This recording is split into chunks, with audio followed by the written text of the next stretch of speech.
Hello दोस्तों, आप सबका अपने YouTube channel JBS study point में स्वागत है। हमने अपने पिछले लेक्चर में बात किया था किसका, तो हमने बात किया था धारा घनत्व का। धारा घनत्व इसको हम लोग इंग्लिश में क्या कहते हैं, तो यदि आपने हमारा लेक्चर देखा होगा तो आप बता सकते हैं इसे क्या कहते हैं। करंट डेंसिटी, करंट डेंसिटी कहते हैं इसको। ये हमारा क्या था, हमारा लास्ट टॉपिक था। आई होप आपने मेरे वीडियो को ज़रूर देखा होगा। तो चलिए फिर हमने क्या किया था, इसको पढ़ लिया था। तो इसका हमको प्रदर्शित कैसे करते हैं, जे से प्रदर्शित करते हैं। जे बराबर क्या होता है, I/A होता है।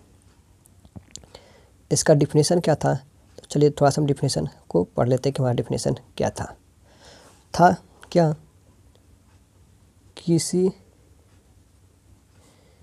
चालक के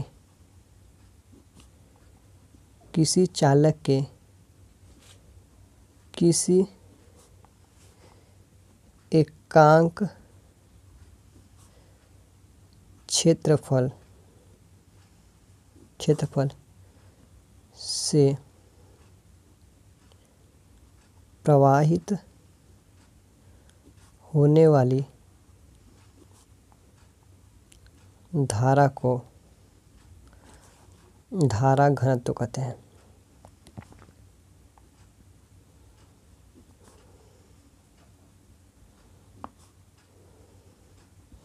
हो गया। तो इसे कहते हैं क्या, हम धारा घनत्व कहते हैं।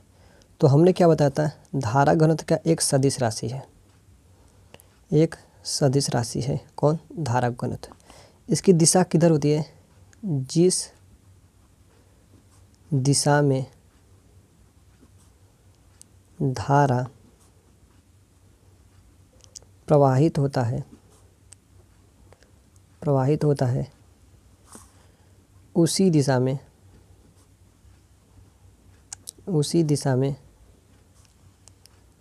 धारा घनत्व का भी दिशा होता है। चलिए इसको हम समझ लेते हैं क्या, थोड़ा सा फिगर के द्वारा। चलिए जैसे फिगर हमारा क्या है, देखिए क्या, हमारा ये क्या कोई चालक है। ये हमारा चालक क्या, इधर इसमें धारा इस साइड प्रवाहित हो रहा है, मतलब फ्लो हो रहा है। तो हमारा जो फ्लक्स डेंसिटी होगा, मतलब धारा घनत्व होगा, उसका भी डायरेक्शन इधर ही होगा। जिस दिशा में हमारा धारा प्रवाहित होता है उसी दिशा में हमारा क्या होता है, धारा घनत्व का भी दिशा होता है। तो याद रखिएगा, जो धारा हमेशा कैसे जाता है, पॉजिटिव से फ्लो होता है, तो धारा घनत्व का दिशा भी क्या होता है, पॉजिटिव के साइड से। तो पॉजिटिव से किधर होता है, ज़्यादा जिस दिशा में हमारा धारा प्रवाहित होता है उसी दिशा में हमारा किसका होता है, इसका भी डायरेक्शन होता है। आई होप आपको यह समझ में आ गया होगा। तो चलिए फिर कुछ हम लोग आगे बात करते हैं कि अब हम क्या करते हैं। चलिए जैसे एक हम टॉपिक को और समझ लेते हैं कि वो टॉपिक हमारा क्या है। अब जैसे हमने बताया था कि धारा क्यों प्रवाहित होता है, what is the reason of flow of current. धारा क्यों प्रवाहित होता है, ये हमारा क्वेश्चन है। धारा क्यों प्रवाहित होता है, इस क्वेश्चन का हमको आंसर देना है। तो हमारा आंसर क्या हो जाएगा, तो जानते हैं धारा किसकी वजह से प्रवाहित होता है, तो आप जानते हैं धारा इलेक्ट्रॉन की वजह से प्रवाहित होता है। इलेक्ट्रॉन कैसे, जिस दिशा में इलेक्ट्रॉन जाता है उसके विपरीत दिशा में हमारा धारा प्रवाहित होता है। विपरीत दिशा में धारा प्रवाहित होता है, किसके विपरीत दिशा में, इलेक्ट्रॉन के फ्लो के दिशा में। अब जैसे समझते क्या है, जैसे हमारा इलेक्ट्रॉन इधर जा रहा है इस साइड में, तो हमारा धारा किधर प्रवाहित होगा, इसके अपोजिट साइड, इस डायरेक्शन में धारा प्रवाहित होगा। तो देखिए धारा किसकी वजह से प्रवाहित हो रहा है, तो इलेक्ट्रॉन की वजह से। तो यहाँ पर लिख देंगे मुक्त इलेक्ट्रॉन, या फिर जिसको इंग्लिश कहते हैं फ्री इलेक्ट्रॉन की वजह से किसी भी चालक पदार्थ में धारा प्रवाहित होता है।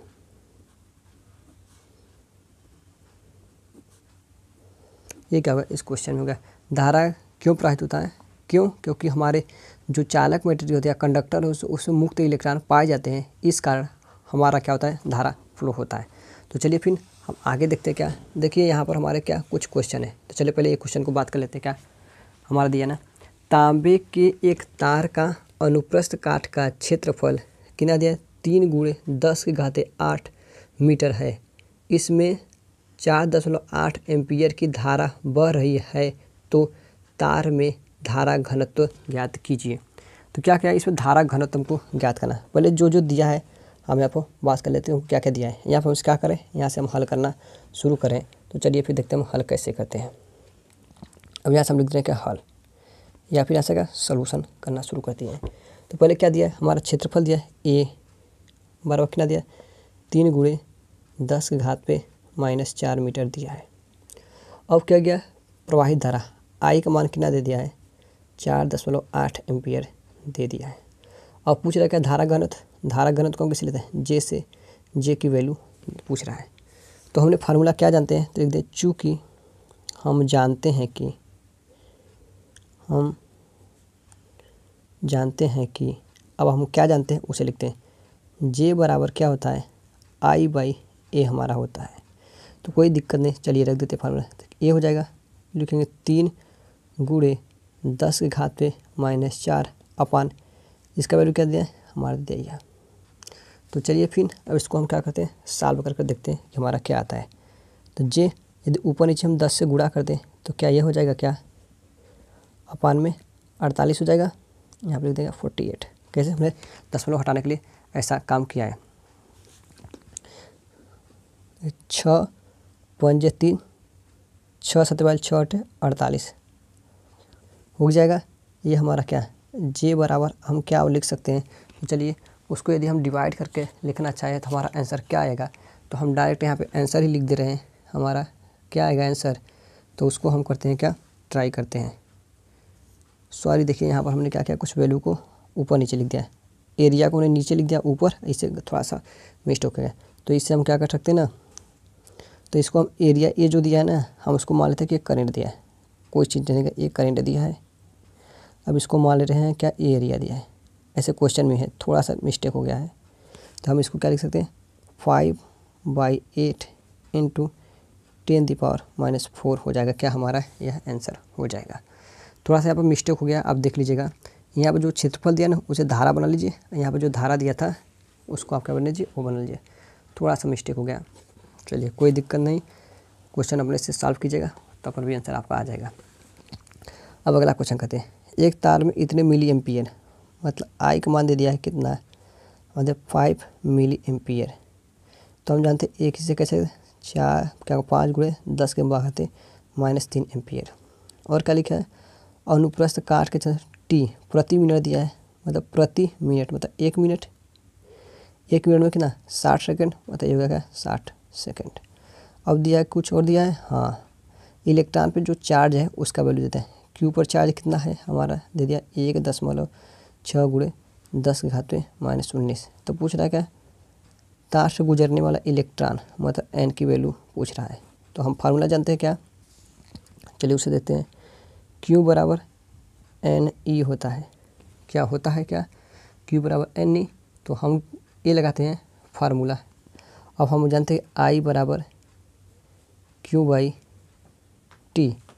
तो हमारा क्या हो जाएगा, Q बराबर हो जाएगा क्या I × T हो जाएगा। तो Q बराबर हम क्या जानते हैं, इस इक्वेशन से देख लीजिएगा क्या होगा, NE बराबर IT। तो N की वैल्यू पूछ रहा था क्या का IT/E। चलिए अब सभी वैल्यू को यहाँ पर हम पुटअप कर देते हैं। यहाँ पर थोड़ा सा इस बार ध्यान दीजिएगा कैसे रख रहे हैं। N I का मान कितना दे दिया 5 × 10⁻⁻³ यहाँ पर। अब देखना है T का वैल्यू दे दिया कितना 60 दे दिया है। अब E का मान कितना दे 1.6 × 10⁻⁻19 होता है, हमको जानते हैं। चलिए इसको थोड़ा सा हम और कर देते हैं सॉल्व। 5 × 10⁻³ × 16 60 यहाँ पर क्या हो जाएगा, इतना अपन में 1.6। तो यहाँ पे यदि डिवाइड करके इसको हल करना चाहेंगे तो हमारे 1.875 इंटू 10⁻18 क्या आ जाएगा, हमारा इलेक्ट्रॉन की संख्या हो जाएगी। ये हमारा क्या होगा, इतने इलेक्ट्रॉन प्रवाहित होंगे। आई होप आपको यह समझ में आ गया होगा कि हम कैसे बात करते हैं। चलिए अब क्या करते हैं, कुछ और टॉपिक को हम यहाँ पर समझने की कोशिश करते हैं। चलिए अब हमारा अगला टॉपिक क्या है, अब उसके बारे में हम आगे बात करते हैं। चलिए अब देखते हैं क्या, अब हमारा अगला टॉपिक है यादृच्छिक, क्या है हमारा टॉपिक समझते हैं, यादृच्छिक गति। क्या हमारी यादृच्छिक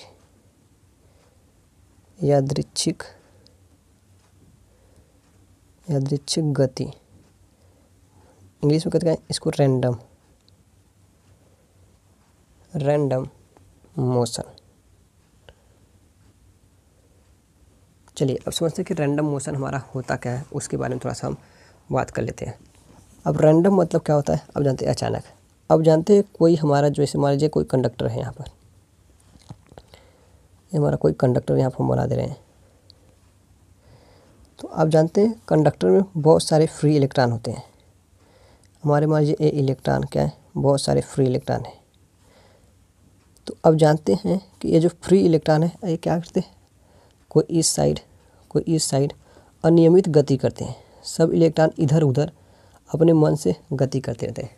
क्या करते हैं, सभी दिशाओं में गति करते रहते हैं। कौन, हमारे मुक्त इलेक्ट्रॉन। तो मुक्त इलेक्ट्रॉनों के इस गति को हम लोग क्या कहते हैं, यादृच्छिक कहते हैं। हम लिख देते क्या, मुक्त इलेक्ट्रॉनों के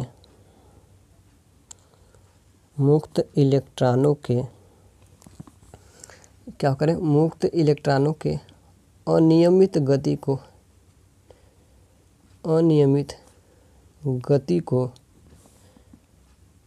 को यादृच्छिक गति कहते हैं। यादृच्छिक गति कहते हैं। कौन सी गति कहते हैं, यादृच्छिक गति कहते हैं। क्यों कहते हैं, क्योंकि यह जो हमारे इलेक्ट्रॉन है सभी दिशाओं में टेढ़े मेढ़े गति करें। अब जानते हैं जब इस समय क्या करते हैं, हम विद्युत क्षेत्र लगा देते हैं या फिर धारा से जुड़ते हैं तो सभी दिशाओं में क्या होते हैं, करंट एक ही दिशा में प्रवाहित होने लगता है।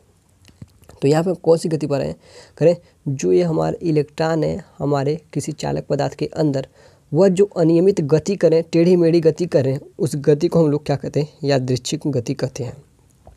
आई होप आप सबको समझ में आ गया होगा। अब बात करते हैं मुक्त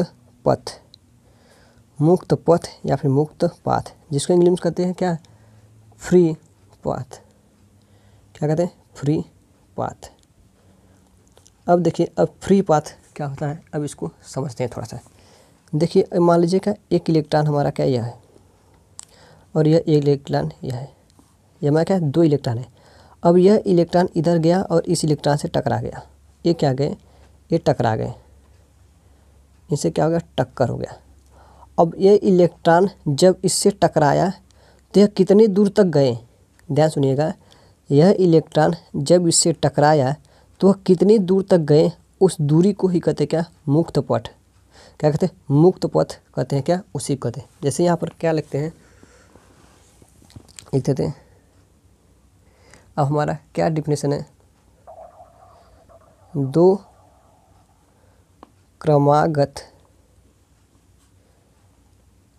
टक्करों के बीच मुक्त इलेक्ट्रॉन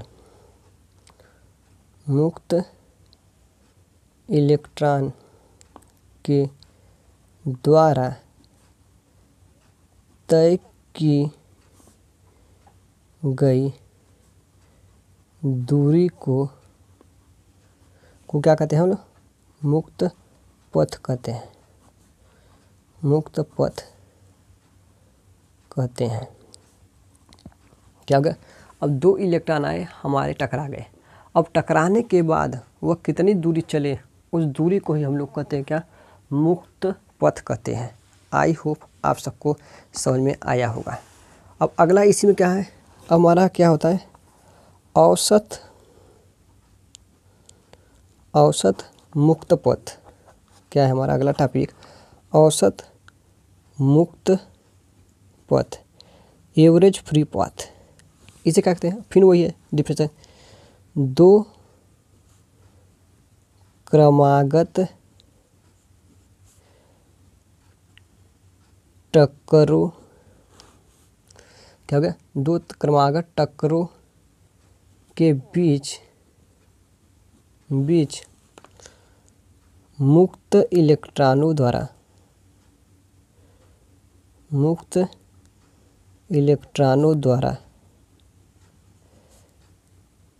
तय की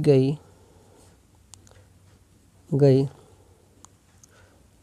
औसत दूरी को हम लोग क्या कहते हैं, औसत मुक्त पाथ कहते हैं। औसत मुक्त पाथ या पथ कहते हैं। ये क्या हो गया, ये हमारा डिफिनेशन हो गया क्या, औसत मुक्त पाथ का।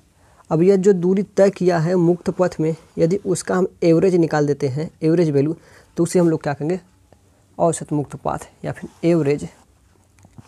एवरेज फ्री पाथ कहते हैं। आई होप आप सबको समझ में आ गया। तो अब याद रखिएगा, जब दो इलेक्ट्रॉन आपस में टकराते हैं तो उनकी औसत पथ क्या या फिर औसत दूरी कितनी होती है, तो उनकी औसत दूरी क्या होगी, औसत मुक्त पाथ या फिर औसत दूरी, औसत मुक्त पाथ कितना होता है, तो उसका औसत मुक्त पाथ लगभग हमारा होता है कितना, 10 के घात पे -9 मीटर होती है। मतलब एक इलेक्ट्रॉन जब टकराएगा तो वो टक्कर के बाद 10 के घात -9 मीटर या फिर 1 नैनोमीटर दूरी तय करता है। आई होप आपको यह समझ में आया होगा। इस औसत दूरी को हम लोग किससे प्रदर्शित करते हैं, तो इससे प्रदर्शित किससे, लेम्डा से। आई होप ये क्या हमारा लेम्डा है, लेम्डा। आपको यह जरूर समझ में आया होगा। तो अब बात करते हैं क्या, अब हम बात करते हैं श्रांति काल। कौन सा काल, श्रांति काल। अब ये श्रांति काल क्या होता है, अब उसको बात करते हैं। श्रांति काल क्या होता है, अब हम उसको थोड़ा सा बात कर लेते हैं। अब देखना, अब ये इलेक्ट्रॉन, मान लीजिए एक इलेक्ट्रॉन यह है और यह इलेक्ट्रॉन यह है। अब दो इलेक्ट्रॉन है, अब देखिए अब क्या, अब ये टकराए, अब यह इनका टक्कर हुआ, तो उस टक्कर में उनको कितना समय लगा, और देखिएगा इनके टकराने में कितना समय लगा, उस समय को हम लोग क्या कहते हैं, श्रांति काल कहते हैं। जैसे अब यहाँ पे लिख देते हैं क्या, मुक्त इलेक्ट्रॉन या फ्री इलेक्ट्रॉन के किन्हीं दो क्रमागत टक्करों के बीच क्या होगा, के बीच का औसत समय श्रांति काल कहलाता है, श्रांति काल कहलाता है।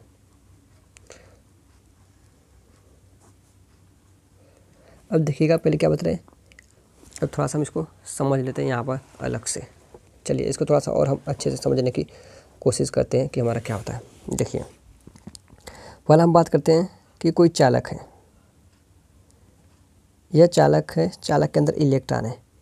यदि यह इलेक्ट्रॉन अनियमित गति करता है, अनियमित गति, यदि यह अनियमित गति कर रहा है तो वह इलेक्ट्रॉन की गति को हम लोग क्या कहते हैं, यादृच्छिक गति कहते हैं, यादृच्छिक गति।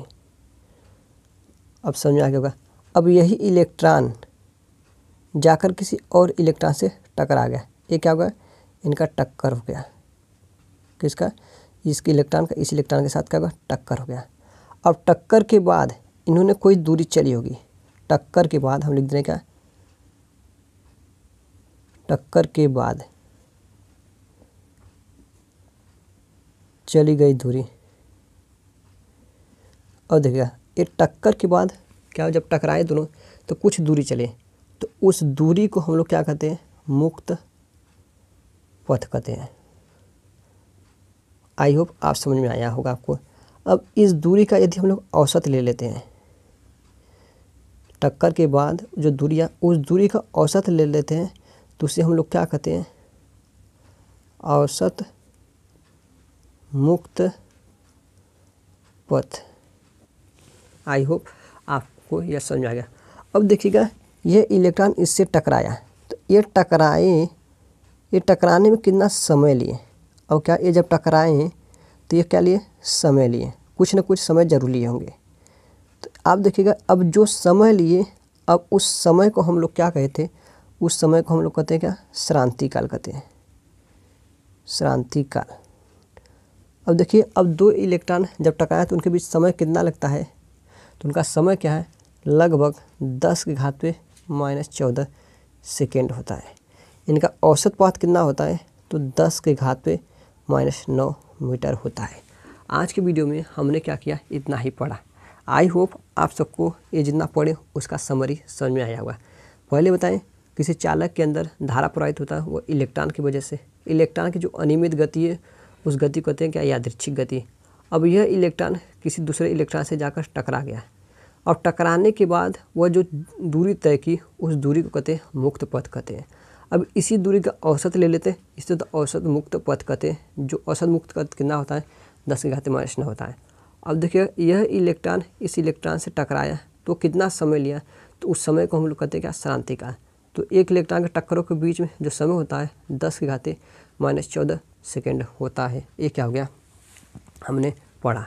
अब अगला बात करते हैं दूसरा। अब यहाँ पर बात करें अनुगमन वेग। अनुगमन वेग, अनुगमन वेग या फिर इसे क्या कहते हैं, अपवाह वेग। थोड़ा सा यहाँ पर देखिए, थोड़ा सा छूट गया। अब यहाँ पर जो श्रांति काल है, इस श्रांति काल को हम किससे प्रदर्शित करते हैं, टाउ से। अनुगमन वेग को किससे इसको किससे पकड़ते हैं, तो हम इससे प्रदर्शित किए थे लेम्डा से। तो ऐसे ही अनुगमन वेग को किससे प्रदर्शित करते हैं, तो इसको प्रदर्शित करते हैं VD से प्रदर्शित करते हैं। अब याद रखिएगा। अब दूसरा बात करते हैं, यहाँ पर समझते हैं। अब देखिए पहले कोई चालक है, अब यह हमारा कोई चालक मटेरियल है, ये हमारा चालक मटेरियल हो गया।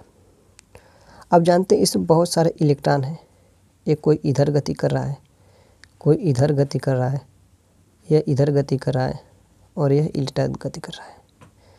ये मतलब क्या, सभी दिशाओं में अपने मन से गति कर रहे हैं क्या, ये सभी इलेक्ट्रॉन। तो हमने क्या बताया था, इलेक्ट्रॉनों के इस गति को हम लोग क्या कर रहे थे, तो हम इस गति को करें यादृच्छिक गति। आप समझ लीजिए, आपको समझ में आ गया, यादृच्छिक गति। अब हमने क्या किया, अब इसी को चालक को हम किसी बैटरी से जोड़ दिए। अब इस चालक को बैटरी से जोड़ दिए, क्या इसे विद्युत क्षेत्र, हम क्या कहते हैं, विद्युत क्षेत्र दे दिए, विद्युत क्षेत्र अप्लाई कर दिए। तो अब ये इलेक्ट्रॉन क्या करते हैं, सभी इलेक्ट्रॉन एक दिशा में गति करने लगते हैं। मतलब सभी इलेक्ट्रॉन क्या इसी दिशा में क्या करने लगे, गति करने लगे। तो क्या हुआ, विद्युत क्षेत्र अप्लाई करने पे, मतलब लगाने पे, हमारे जो इलेक्ट्रॉन है सब एक दिशा में गति करना शुरू कर देते हैं। तो अब इलेक्ट्रॉनों की यह गति ही कहलाएगी क्या, अनुगमन वेग। अनुगमन वेग क्या हुआ, विद्युत क्षेत्र अप्लाई करने पर इलेक्ट्रॉनों की एक दिशा में गति क्या कहलाती है, अनुगमन वेग कहलाती है। लेकिन जब ये अनियमित गति कर रहे थे तो उसे यादृच्छिक गति कर रहे थे। यदि विद्युत क्षेत्र अप्लाई कर दिए तो इलेक्ट्रॉनों को इस गति को हम लोग क्या कहते हैं, अनुगमन वेग कहते हैं। आई होप आपको यह समझ में आया होगा। चलिए बात कर लेते हैं, क्या हुआ, लिख देते हैं। विद्युत क्षेत्र क्या हुआ, विद्युत क्षेत्र लगाने पर इलेक्ट्रॉनों का एक दिशा में एक दिशा में गति या एक ही दिशा में गति अनुगमन वेग कहलाता है। अनुगमन वेग कहलाता है। तो अनुगमन के वेग कितना होता है? तो अनुगमन वेग हमारा होता है 10 × 10⁻⁻⁴ मीटर प्रति सेकेंड होता है। आई होप आप सबको यह समझ में आ गया होगा। तो आपको यह वीडियो कैसा लगा? यदि समझ में आया तो हमें कमेंट कर बताइएगा। यदि समझ में नहीं आया तो भी कमेंट कर बताइएगा कि हमको समझ में नहीं आया। तो आप क्या कीजिए, जो बच्चे हमसे नहीं पढ़ते हैं ऑफलाइन, वह क्या करें, वीडियो से ही नोट्स बना ले, क्योंकि मैं एकदम धीरे धीरे उनको बता रहा हूँ। तो आज की वीडियो में बस हम इतना ही रखते हैं। आज की वीडियो में बस इतना ही। धन्यवाद।